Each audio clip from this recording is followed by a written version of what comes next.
હમણાં એક PSI ladies પીએસઆઈનો એક વિડીયો વાયરલ થયો અને એમાં એ એવું કહે છે કે ભાઈ 10-15 લોકો જ્યારે રાત્રે પીધેલા પકડવા જાય ત્યારે એમાંથી 15 છોકરા પકડે તો 10 છોકરાઓ પટેલ સમાજના હોય છે, આવું એ કહે છે. આ વિડીયો વાયરલ થયો છે.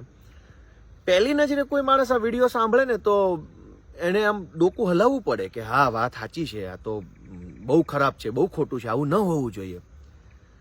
પણ સરકારી માણસોને આ સમાજને જ્ઞાન આપવાનો જે રોગ લાગ્યો છે, જેને જેને નાની મોટી આલતુ ફાલતુ નોકરીઓ મળી જાય છે, એને પછી કીડો કળી જાય છે સમાજને જ્ઞાન આપવાનો. કોઈ તલાટી બને, કોઈ કોન્સ્ટેબલ બને, કોઈ પીએસઆઈ બને, કોઈ ડેપ્યુટી કલેક્ટર બને, કોઈ મામલતદાર બને. અને એ બને એ તો ભગવાન એને સુખી રાખે અને ભગવાન ખૂબ ખુશ કરે, આગળ વધે. પણ સમાજને જ્ઞાન શું કામ આપો છો?